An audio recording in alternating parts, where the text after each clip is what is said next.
explicaban recién. Tenemos el error de minimización de... ¿Qué es lo que es eso del error de minimización que ven ustedes ahí arriba? A ver si están entendiendo la figura. ¿El error cuadrático? Sí, pero ¿qué es lo que está, ese error que está vigilando?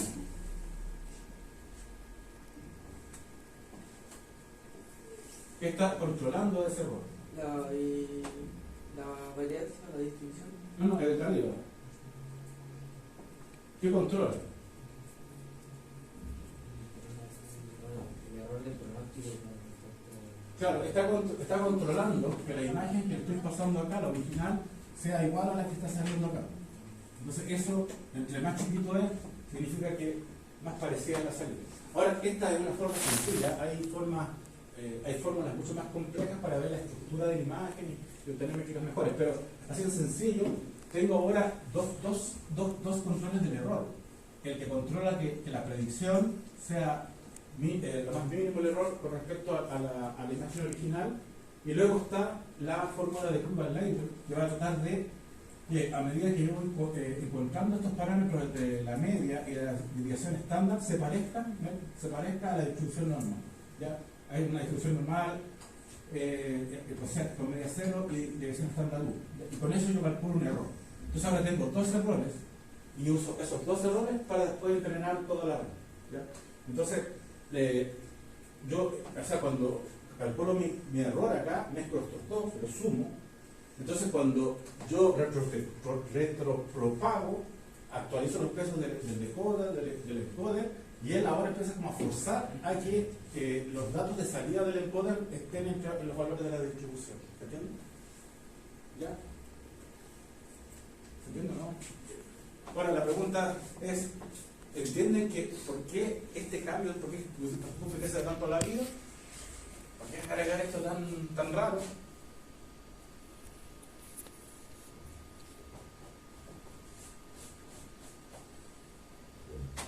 Porque me está entendiendo la idea. Esto para mí es importante porque todo lo que viene adelante se basa en esa misma idea. Si yo entreno una red convolucional sin control, cuando yo quiera... A ver, voy a explicar acá mismo.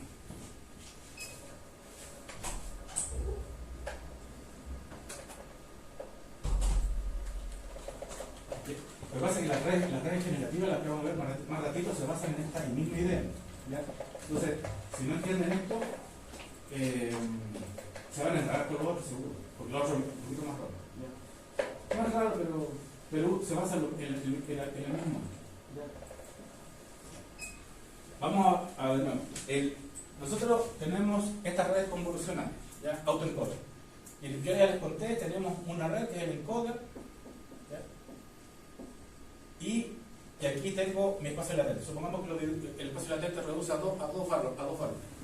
Y aquí lo que tengo es el decoder. ¿Ya? Entonces, la gracia que tiene es que si ahora yo le paso, por ejemplo, una imagen al encoder, y ya le entrené, obviamente, este espacio latente tiene toda la información y cuando reconstruya, voy a reconstruir la misma imagen. ¿Ya? ¿Sí? Eso está claro. Pero lo que uno hace para sacarle provecho a esto es que uno entrena este sistema, ¿ya? Y puede hacer dos cosas. Entrena, tengo la imagen original y la imagen de predicción, entreno, hago el entrenamiento y puedo hacer dos cosas. Una, olvidarme vamos a empezar al revés. Olvidarme del encoder. No, perdón, vamos a hacer ese medio. Tengo para hacer cosas útiles. Una es mantener el encoder que está entrenado, ¿ya? El encoder que está entrenado, y ahora cuando le paso una imagen, él lo va a traducir, porque ya aprendió, a esos dos valores. Y esos valores, si yo los meto en un gráfico X y Y, voy a ver clúster. O sea, él aprendió a dejar la mínima información, y si las imágenes que les entrené son diferentes, yo puedo ver clúster, porque esto lo puedo graficar. Hice una reducción de dimensión. Y me olvidé del decoder, ¿ya? Y la otra opción que estamos viendo acá es la generación. Aquí la diferencia entre mi encoder y decoder, me aprendí este espacio latente, y ahora lo que hago es que tengo mi espacio latente, y acá tengo mi decoder, y aquí le coloco yo cualquier valor. O sea, ya lo entrené, ¿eh? Yo le coloco 4 y 5, por decirlo así, y veo qué imagen sale acá, ¿ya?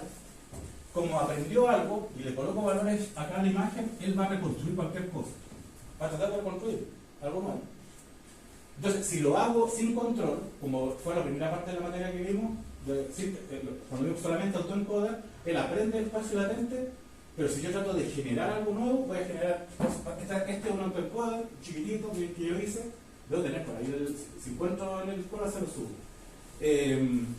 No lo hice yo, sino que escribí un libro. Entonces, si yo tomo ¿cómo se llama? Este autoencoder sin ninguna restricción, cuando yo le coloque valores acá, él va a generar imágenes con la información que tenía y se van a aparecer un poquito los números, pero si se dan cuenta tiene alto error, porque no se notan bien. Y es porque le enseñé en forma muy dura, ¿no es cierto? O sea, le enseñé al espacio latente que redujera, pero sin ningún control. Entonces, cuando hablamos ya de autoencoder de tipo variacional, yo obligo a que estas entradas del espacio latente tengan una distribución normal. ¿Ya? Obligo que cuando él aprenda, las salidas de tengan una distribución normal. ¿Ya? ¿Sí? Con media cero y dirección estándar 1. Por lo tanto, ahí es lo que les mostré esa figura rara. Pero ahora, como metí esa restricción, tengo que calcular 2 errores. Tengo que calcular el error, vamos a tener que calcular el loss de la imagen, ¿ya? Que lo vimos recién, que era, creo que el valor absoluto entre x, que era el valor al cuadrado entre x y la predicción. Perdón, para que quede como corresponde. ¿Ya? Sería entre i menos la predicción elevado al cuadrado. Ese es un error. Y vamos a tener un segundo error, que es el error de la distribución. ¿Ya? Esa es la distribución de Kurzweil-Leibniz. Lo que va a hacer, él va a controlar la desviación estándar, que la desviación estándar y la media estén entre 1 y 0. ¿Ya? Entonces, ahora tengo 2 errores. Entonces, cuando hago todo el cálculo acá y calculo mi función de costo final, la total, yo voy a considerar el error que tiene la imagen que estoy generando, más, aquí se le coloco un alfa y una proporción, pero mejor olvidemos de eso. Y colocaríamos el error de la distribución. ¿Ya? Entonces, eso es el error que yo calculo al final a la salida de la red. Entonces, lo que va a pasar ahí es que estos pesos que están acá se van a empezar a adaptar, que cuando salgan las salidas acá del encoder, el espacio latente de cada una de sus variables esté distribuido en media cero y dirección estándar 1. ¿Se entiende? ¿Está ahí? Eso era lo que vimos recién. Entonces, esa es la forma de cómo entrenar. ¿Cuál es el efecto que tiene eso? ¿Ya? ¿Cuál es el efecto que tiene eso? ¿Ya? Primero, que si lo utilizo para reducir dimensiones, ¿ya? Yo sé que mi encoder, sus salidas tienen distribución normal. ¿Ya? Entonces, de alguna forma, normalicé la salida y eso podría darme una mejor, me da una reducción de dimensiones más robusta. ¿Ya? Y puedo hacer cosas interesantes acá, puedo meter probabilidades, puedo hacer cosas, meter fallos. Es una clase de la convertido en una distribución de probabilidades. Pero esto es para reducción de dimensiones. Y en el caso de la generación, que es generación de imágenes, ahora yo sé que como estas tienen distribución de probabilidades entre menos 1 y 1, si yo no me equivoco, yo ahora puedo decodificar. Y como sé que las valores están entre menos 1 y 1, yo coloco valores entre menos 1 y 1, y la generación de la imagen que tengo que se va a reconstruir, ahora sí va a tener un cierto sentido, ¿ya? Porque estos valores ya los conozco, sé que se mueven en esos valores. Y así voy a poder inventar números que ya no existían. ¿Ya? Entonces, eso es lo que nosotros esa es la diferencia entre el autoencoder variacional y el autoencoder normal. ¿Ya?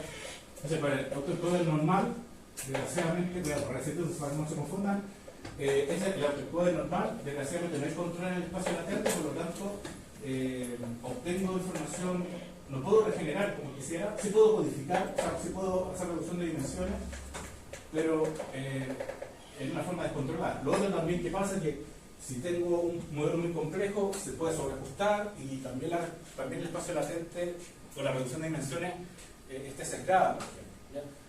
Entonces lo mejor es utilizar estas técnicas de autoencoder variacional, ¿ya? Bueno, aquí lo que se hizo fue agregar ¿cómo se llama? Al programa, ¿no es cierto?, este error de Google Label, y lo que logramos nosotros es que ahora cuando le paso números aleatorios entre menos 1 y 1, empieza a reconstruir números que ya, o sea, la reconstrucción de estos números, que estos números no existen, sino que ahora los regeneró a partir de la distribución de probabilidades, lo hace y se pueden entender, ¿sí? De hecho, por ejemplo, este número estoy seguro que no es creo que se contaba ayer, no sé, de cómo que estuviera un número tan, que la gente escribía tan bonito los números, pero sin embargo él hizo la reconstrucción. Ahora igual, este modelo le falta entrenamiento, porque pueden ver que igual todavía tiene errores en algunos casos, pero sí, ahora ya se puede reconstruir. Entonces, si se dan cuenta, con esto ahora, con esto del autoencoder podemos hacer muchas cosas. Las dos cosas principales para que esté en la cabeza es que puedo hacer reducción de dimensiones de tipo no lineal o puedo hacer reconstrucción, ¿ya?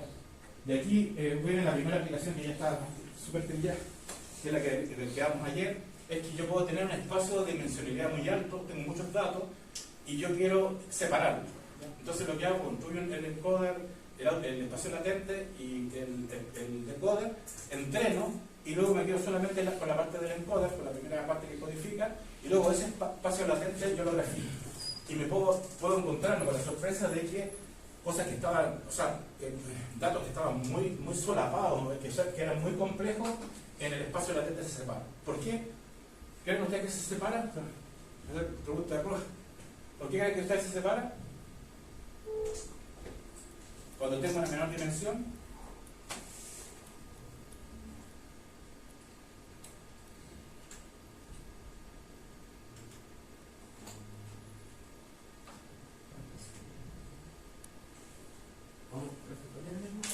A ver, vamos de nuevo. Y creo que entienden la aplicación, porque esta cosa es importante. Yo no sé si uno de ustedes me está preguntando por esto. Que hay, me preguntan cosas que se pueden hacer. Aquí, esto lo saqué de internet, no lo hice yo. Y esto lo que hacen es que tomo imágenes espectrales, que son, las imágenes espectrales tienen una dimensión muy grande, tienen muchos espectros, y lo utilizan para poder identificar tipos de células. Entonces lo que hicieron fue crear un autoencoder, ¿ya? Con un encoder. Acá le pasaron una imagen espectral puede tener hasta 10 canales de entrada, no RGB, sino que tiene muchos canales de entrada. Lograron reducir este espacio latente a 2 dimensiones, ¿ya? Hicieron el decoder y luego, después del entrenamiento, sacaron esto y ahora graficaron, cuando le pasaron una imagen, graficaron las dimensiones de esta reducción de dimensión y se dieron cuenta de que dependiendo del tipo de imagen, había una imagen que se movían en este grupo, en este grupo, en este grupo. Esto podría decir, por ejemplo, que aquí hay olivo, acá hay naranja, o acá hay plantas que están enfermas, aquí hay plantas que están sanas, etc. Esa es la aplicación en el fondo que ustedes utilizar. ¿Ya? ¿Se entiende más o menos la idea? ¿Ya? Por eso es importante eso. Yo le he hecho una pregunta, ¿cuál era? Reducción de dimensiones.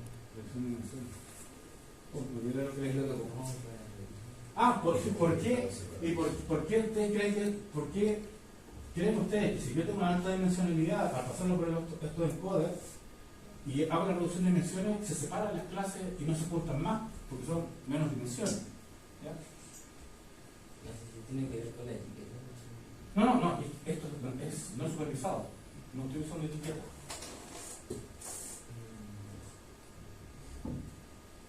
A ver, supongamos que tenemos patos, tenemos unos pájaros que son, aquí puede pasar, unos con el pico curvo, ya,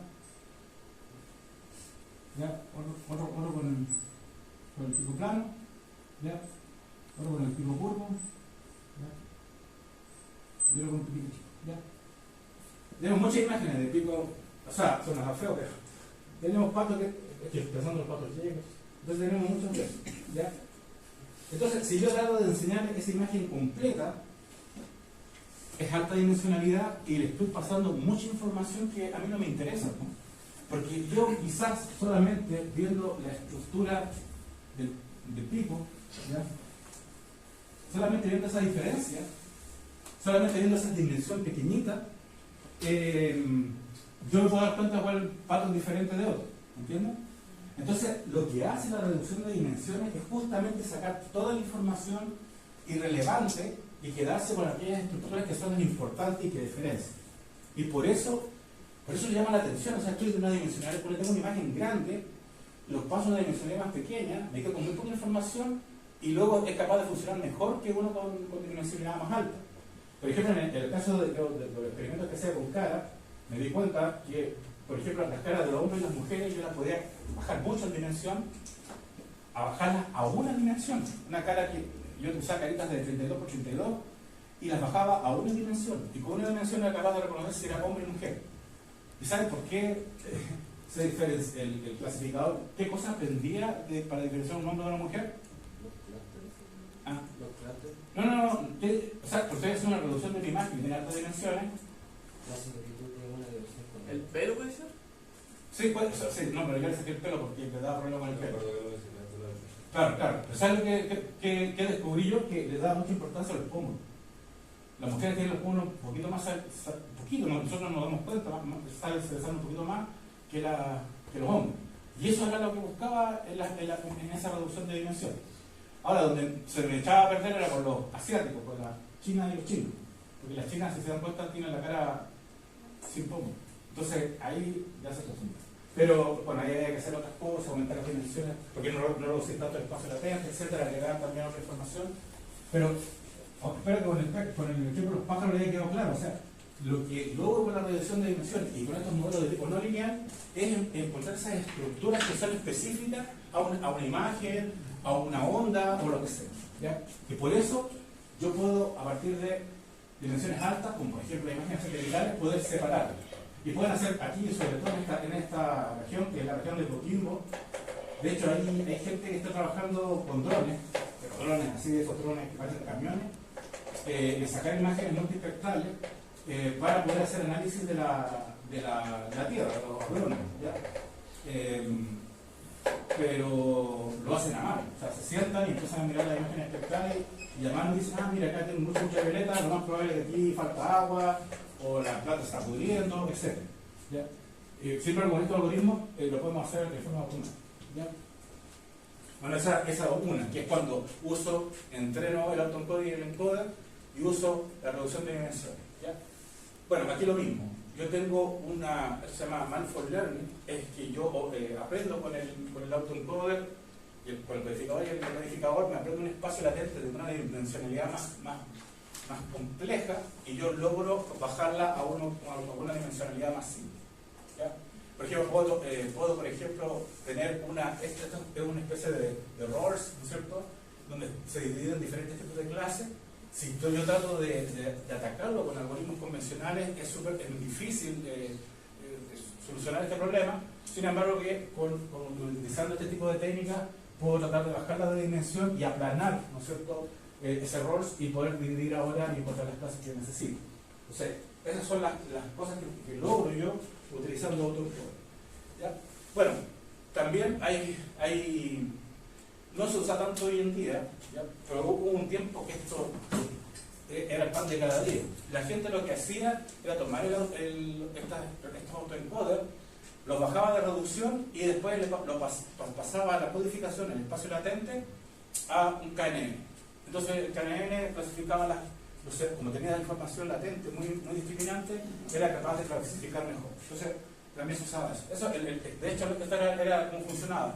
Tenía los datos de entrenamiento, acá tenía el encoder, que es el espacio original, luego lo pasaba a este espacio latente y luego el decoder. Eso lo entrenaba, pero luego cuando lo usaba, lo que hacía yo era codificar, generar el espacio latente y luego con eso entrenar un clasificador KNN. ¿Se entiende? ¿Ya? Entonces esa era una de las aplicaciones, pero del 2019. Ya, aquí están las aplicaciones que yo generalmente uso. Porque yo, en el proyecto, la asignatura próxima de gestión de proyectos de inteligencia artificial, yo trato de buscar colegas que tienen problemas de verdad en la calle, ¿no? Y sufro muchísimo porque a veces los colegas tienen cosas difíciles y creen que son fáciles, ¿ya? Entonces me valgo mucho de esta herramienta para poder mostrar por lo menos algo, que los alumnos logren hacer algo. Y una es la famosa detección de datos anómalos. ¿Para qué? ¿Por qué sirve esto? Porque, por ejemplo, ahora tenemos un problema de una empresa que dice, para ellos pidieron una cosa muy sencilla, de unos radiadores gigantes, y quieren que ver que la inteligencia artificial, como es tan inteligente, descubra dónde hay fallas. Y eso es lo que le toca al grupo. Y el grupo está ahí muerto. ¿Ya? Entonces, claro, obviamente yo tengo que tratar de suavizar el problema para que no sea tan complicado hacerlo. Entonces, lo que yo ahora voy a hacer con ellos, ojalá que me hagan caso, es primero que aprendan a detectar radiadores. ¿Ya?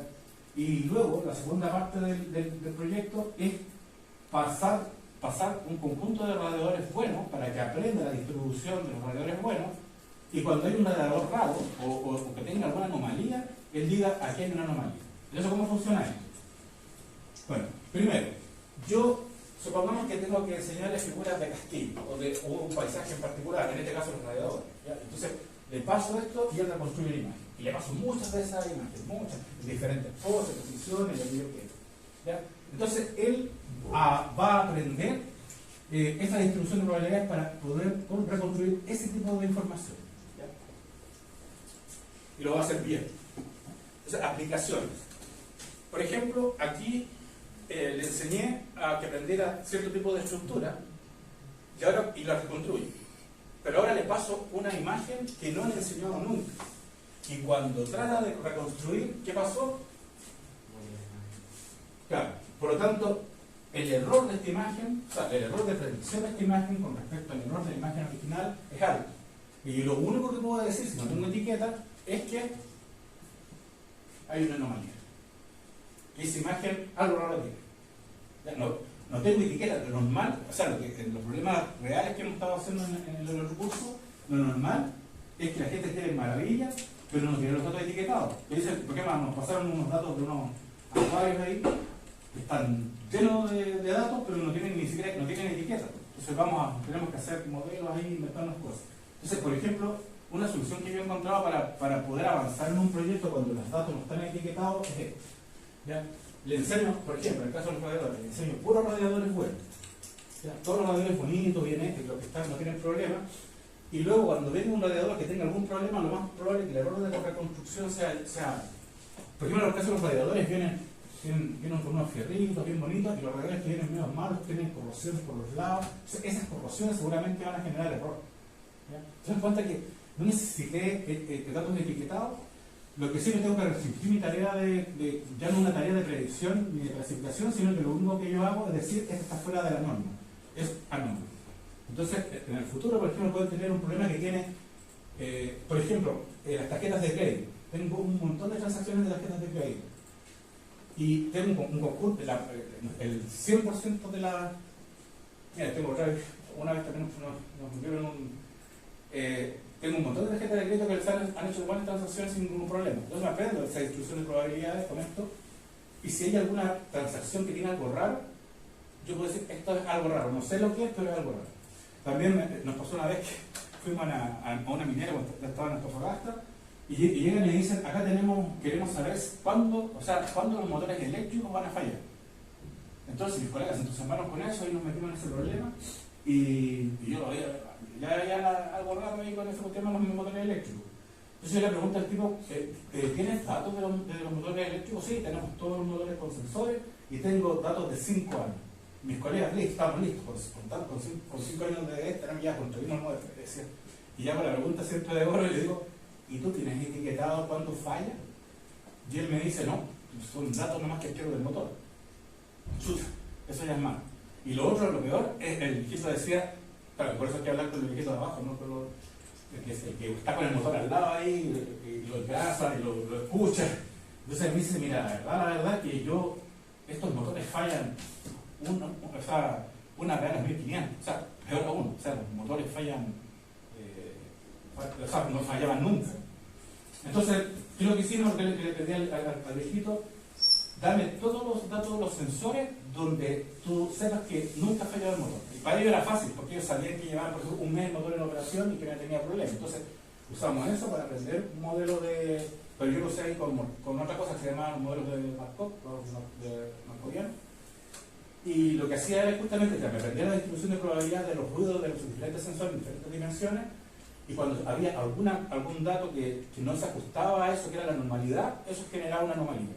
Yo no sabía lo que pasaba, pero yo le decía, pues, ¿sabes qué? Aquí ese día hubo algo raro. Y yo le decía, mire, el eje no le pusimos 6, y ellos me daban ya la interpretación. Entonces, se dan cuenta que yo que me está pasando con otro curso, como que se atan a no tener datos. O sea, no tengo etiqueta, no puedo seguir trabajando. Pero la verdad que hay formas de resolver ese problema. Y el que me saca los pillos a mí es la detección de anomalías. Que la pueden hacer ahora con autoencoder o con modelos de esto de mezcla de gaussiana, que son más simples, o estas cosas más complejas. Bueno, una cosa importante también, que es, por ejemplo, yo tengo, como yo entrené, por ejemplo, yo puedo entrenar ahora mi modelo de autoencoder con aviones, con diferentes tipos de aviones. Y resulta que, pero con aviones buenos, buenas imágenes. Y resulta que ahora le paso una imagen, pero que viene con ruido. Como el autoencoder, el espacio latente, aprendió a sacar todas las cosas que no sirven, ¿ya? Y el ruido no fue algo que se aprendió, lo más probable es que cuando reconstruya saque el ruido. ¿Ya? O sea, va a sacar el ruido, ¿no? O lo va a suavizar o algo va a hacer, pero como no tienes información del ruido, no puede reconstruir el ruido. ¿Ya? Entonces, pues, ustedes pueden entrenar conjuntos de datos buenos y hacer reconstrucciones para limpiar datos, por ejemplo, ¿ya? O normalizar datos. Pero en ese caso no sería más fácil ocupar ese filtro de la mediana que sí. No, claro. Sí, aquí claro. En este caso particular, con el filtro de mediana funcionaría perfecto, porque aquí hay muchos datos atípicos. No, pero el ejemplo acá es que tengas otros tipos de ruido, porque hay diferentes tipos de ruido. Este ruido salimiento, que es uno de los más fáciles de sacar, el ruido gaussiano, y hay otros tipos de ruido, ruido estática, etc. Ojo, pero también importante. Si, por ejemplo, le paso una imagen, yo le entregué un montón de aviones, y en una imagen alguien, no sé, me acuerdo que en una oportunidad tenía una imagen que tenía hoyitos de polilla. Estaba lleno de hoyitos de polilla porque era una imagen vieja. Entonces la reentrené con otras imágenes que eran antiguas, y cuando le pasé la imagen nueva, como el espacio latente no había aprendido esos hoyitos de polilla, los llenó.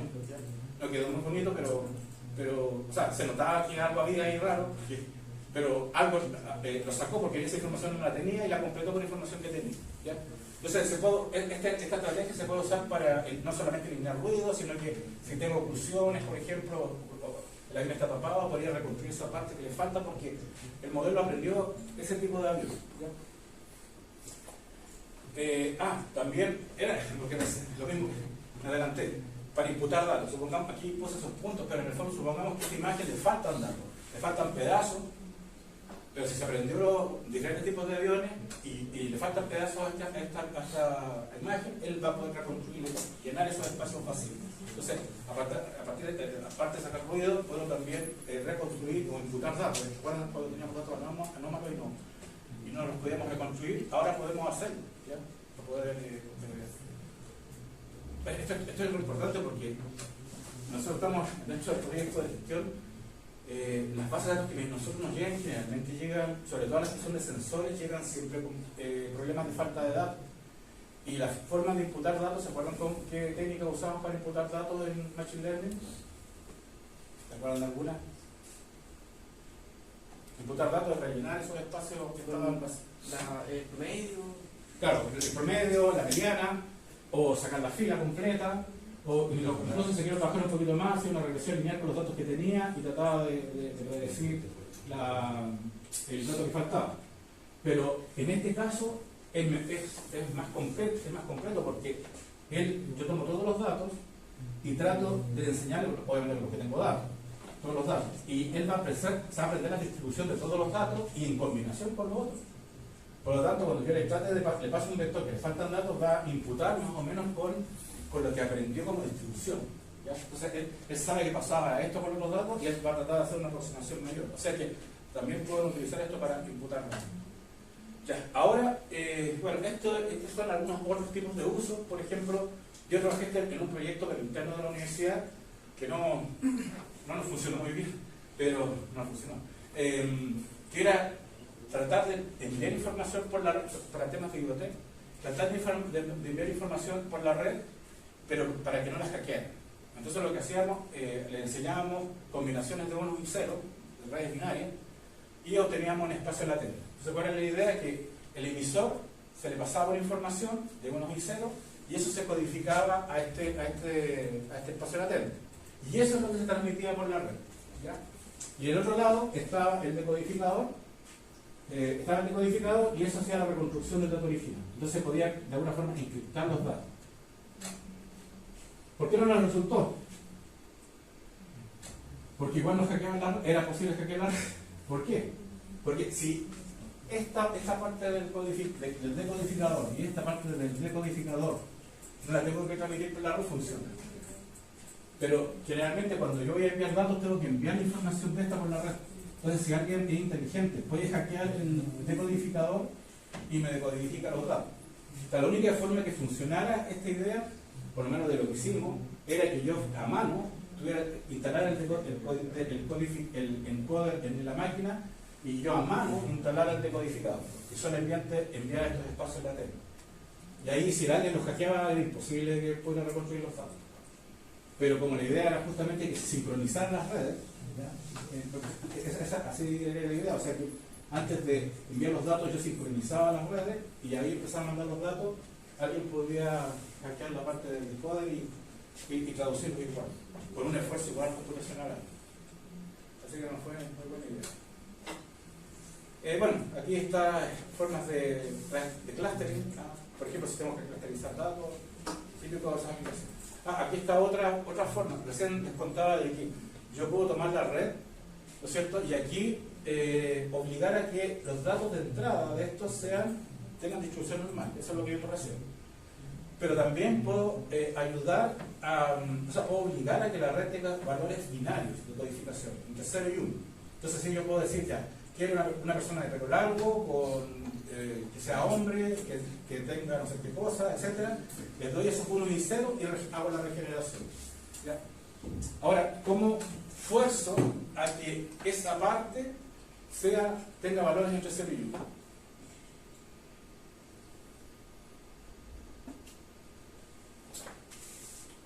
Aprendiéndose la distribución de cuando una persona es con pelo largo y cuando no. Sí, pero ahora no es distribución, o es 0 o 1. ¿Qué tendría que hacer yo ahora para que en vez de que se aprenda una distribución, aprenda esta a enviarme 0 y 1? O sea que yo, esta envíe 0 y 1 para que él pueda hacer la reconstrucción. ¿Qué habría que hacer? O sea, para que envíe 0 y 1 una logística. ¿Una logística? ¿Una función logística? Sí, pero ¿qué quiero? 0 y 1. Sí, ya me puedo hacer una logística, está bien. Pero para que entiendan un poco, porque por eso yo trato de profundizar aquí, para que entiendan que pueden ustedes hacer cosas interesantes con estas redes. Pero primero, ¿cómo logro yo controlar esos 0 y 1? ¿Ya? Supongamos que podemos hacerlo con una regresión logística, ¿ya? O con una sigmoide, tratar de pasar la sigmoide, alguna cosa. ¿Ya? Debo controlar, pero lo importante es que entiendan de que ahora cuando yo le agrego restricciones a la red, tengo que agregar restricciones en el error. Entonces, la primera restricción es que, la más lógica, es que la entrada sea igual a la salida. Eso lo tenemos claro, ese es el primer error. Y acá yo puedo obligar, a partir de alguna función, que estos nodos tengan valores entre 0 y 1. Y una forma para poder meter ese error dentro de una red neuronal como error, o sea, agregarle esa información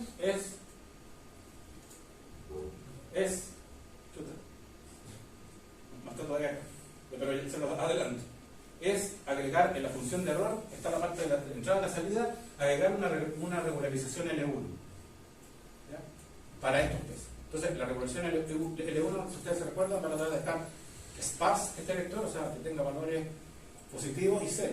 ¿Ya? Lo más posible, y eso después se puede forzar para que tenga patrones 0 y 1. con el objetivo de poder generar agrupaciones de tipo semántico. ¿Ya? Bueno, ¿para qué sirven las agrupaciones semánticas? Era lo que yo les decía recién. Tengo un espacio latente que le coloco, quiero un niño, quiero que sea asiático, que tenga, no sé, pues, que un niño que sea asiático, que sea joven, que tenga tal edad, etc. 0 y 1 con 0 y 1, y él hace la reconstrucción a partir de esa codificación binaria, que es una codificación semántica. Y así puedo obtener diferentes tipos de caras. ¿Ya? Entonces, yo sé, ¿han visto esta página, no es cierto, ustedes?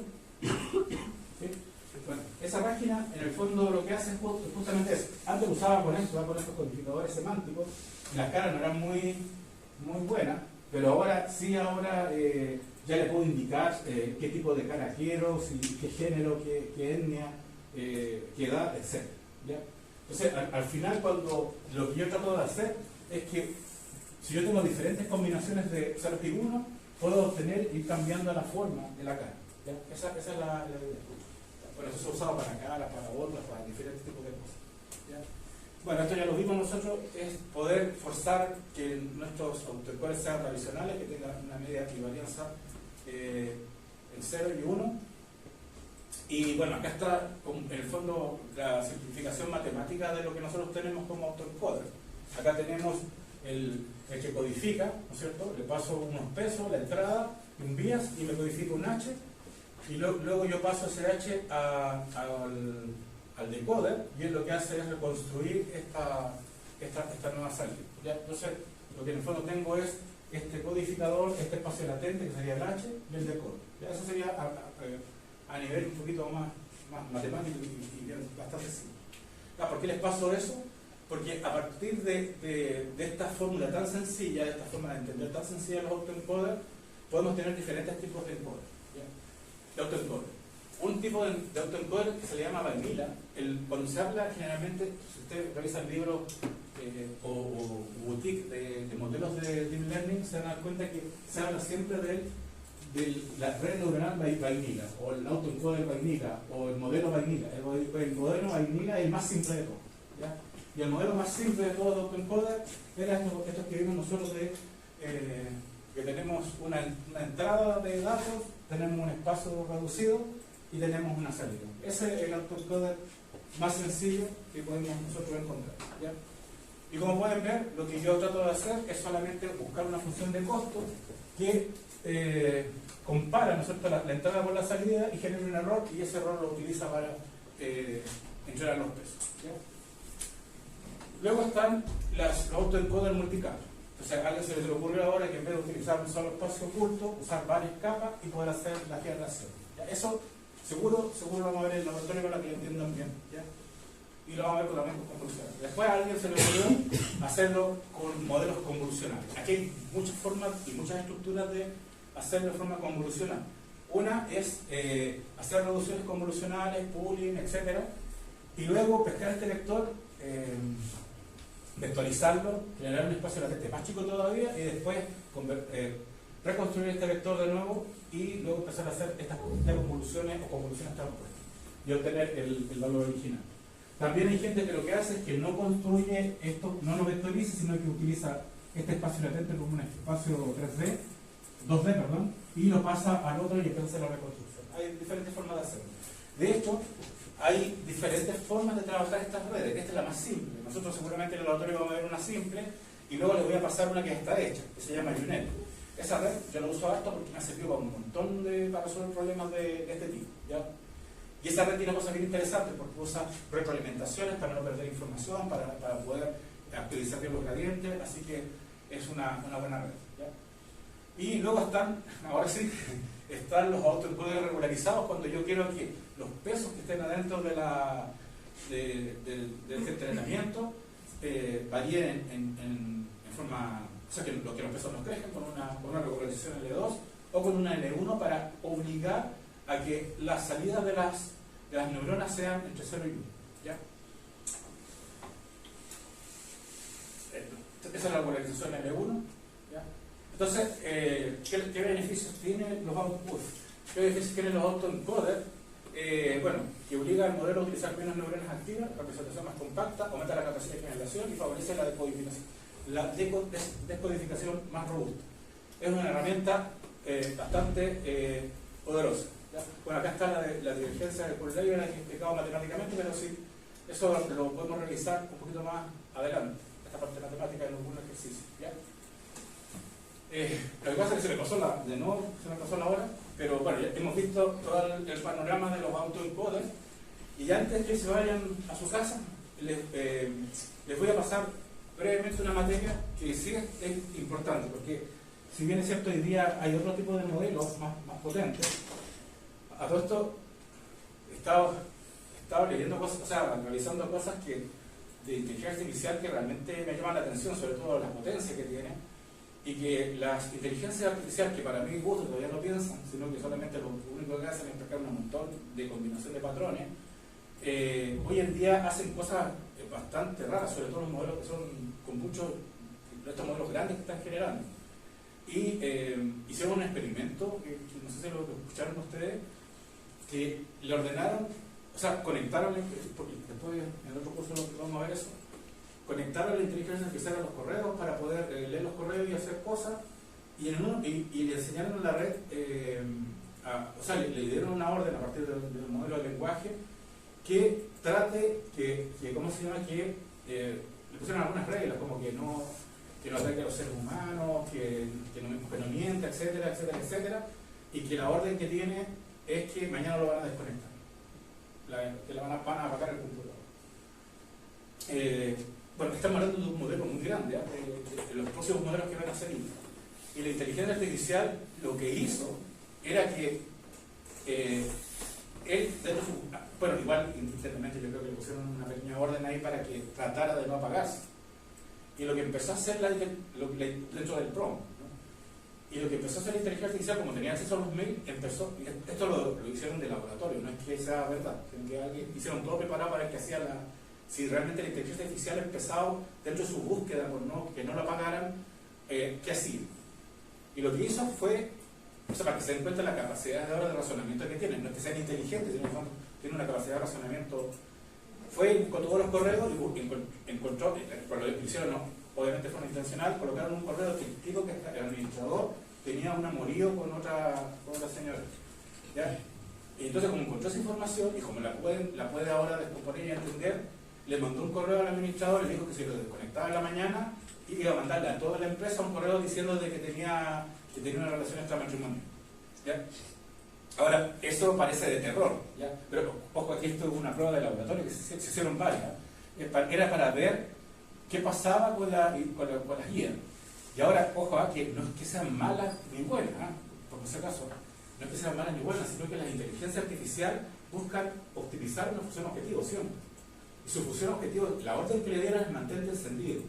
Y él buscó la forma, porque ahora tiene mucha información, muchos patrones, entiende los textos, y se buscó una forma y hizo trampa. ¿Ya? Pero hizo trampa porque, y todos hablan, hizo trampa y son unas máquinas malas, Terminator, pero hace trampa, los humanos hacemos trampa, y lo otro es que las guías no tienen marcos éticos. Aquí nosotros los humanos tenemos el pecado de que hacemos trampa a pesar que nos dan las reglas y dicen no hagas trampa, y nosotros igual las hacemos. Entonces, ahora hay que tener, o sea, yo a lo que voy es que entre más conectemos nuestras guías a nuestros sistemas, hay que tener cuidado qué es lo que le ordenamos, porque las guías, no estas las de ahora, las guías chiquitas que tenemos ahora, sino que las guías que tienen esa capacidad de raciocinio y de tomar decisiones erróneas a veces, porque no tiene límites éticos, no tiene eso. No me parece interesante contarles eso, porque justamente viene las redes generativas funcionan de eso. Las redes generativas funcionan de esta forma. Acá, y con esto lo termino para no pasar.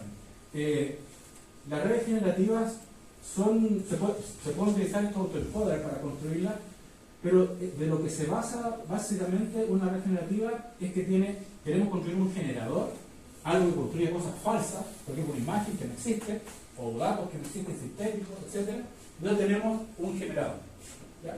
Aquí al generador lo colocamos como un ladrón, porque él va a falsificar algo. ¿Ya? Y por otro lado tenemos un pedazo de código, estos códigos, tenemos por otro lado un discriminador que es como un policía. Entonces el policía lo que trata es de observar lo que hace el generador, por eso se llaman GAN, por eso se llaman redes antagónicas, porque son unas como el bueno y el malo, y lo que hace este discriminador es que cuando si él hace una falsificación, y la falsificación, por ejemplo, que la falsificación de una bigote, remala la falsificación que hizo, él dice, esa cosa que generaste es mala. Pero él, como él sabe de este error se genera acá, yo se lo paso al generador y le indico, ¿sabes qué te descubrí? Y entonces lo que hace es reentrenarse, ¿ya? Hasta que llega un momento que el generador logra hacer una falsificación que engaña al discriminador. Y cuando llega a engañar al discriminador, ya quiere decir que este modelo puede generar cosas falsas y de muy buena calidad. Entonces, las redes antigónicas fueron, las redes GAN fueron un salto importante en el tema de la generación de cosas, de todas estas cosas que nosotros vemos en Internet. Porque la calidad que se logra ahora, utilizando redes obviamente muy potentes, nosotros vamos a hacer unos GAN más chiquititos, pero nosotros podemos crear cosas que no existen. Entonces, por ejemplo, ¿en qué cosas se usa? Por ejemplo, los diseñadores de moda. Un diseñador de moda está bloqueado creativamente, entonces pesca una red de estas y le enseña toda la ropa que ha existido desde el siglo XIV hasta el día de hoy. Y luego le pide al generador que genere ropa nueva. Y él le va a generar ropa nueva y él puede, con la ayuda de la inteligencia artificial, poder usarla para poder apoyar sus procesos creativos. Igual para el tema del diseño y para lo que se ha usado bastante es para el fake news. O sea, con esto logramos cambiar las caras, logramos cambiar las voces. Con los modelos de Open Core se podía, pero se notaba. Pero con los modelos generativos ya no se nota. ¿Ya? Bueno, entonces, bueno, me quedan 5 minutos. Entonces, básicamente, para dejar la idea, después lo explico en la próxima clase, pero aquí, ¿cuál es la idea? Aquí yo tengo una entrada, ya que se la paso al generador. Ojo, al generador. El generador sabe que la imagen que tiene que generar es esta. ¿Ya? Entonces genera una falsificación. O sea, yo le paso esta información y él trata de generar una imagen similar a esta. ¿Ya? Esto va al discriminador y el discriminador, si la hizo mal, le va a decir esa imagen no es la original. Entonces le pasa ese error al generador y lo que hace esto, después de estar compitiendo estas dos redes, el generador y el discriminador, que llega un momento en que yo le paso esta imagen, que son el perfil solamente del gato, y él es capaz de generar esta imagen tan real como que fuera la... porque ya el discriminador no es capaz de descubrir. Ahora, ¿cuál es la gracia, por ejemplo, de esta? Esta es un tipo de GAN antigua, de las primeras, la Pic-to-Pix, que lo que hace es transformar un tipo de dibujo o sea, un tipo de imagen en otro tipo de imagen. ¿Ya? Estas son las primeras cosas que se empiezan a hacer. El problema que tiene es que funciona con imágenes chiquititas, no funciona con imágenes muy grandes por el modelo que tiene. Pero es interesante pasar este modelo, porque si vemos, un artista, por ejemplo, puede solamente hacer un esbozo de algo y lo que obtiene es una representación de ese esbozo, de esa idea. ¿Ya? Por ejemplo, no sé si les ha pasado muchas veces que ustedes, no sé, pues quieren ¿cómo se llama?, hacer un gráfico o algo, entonces, y no saben cómo mandárselo a la IA para que busque dentro de toda. O sea, por ejemplo, en Google ustedes ponen una imagen, él puede hacer una búsqueda de imagen y encontrar imágenes parecidas y sacarla. Y no sabe cómo expresarlo, puede usar este tipo de redes para que le haga una imagen intermedia y después busque la imagen dentro de Internet. ¿Ya? Igual para la música, para todas esas cosas, le puedo pasar tararear algo, tararira, y él es capaz de tratar de generar esa información. Entonces,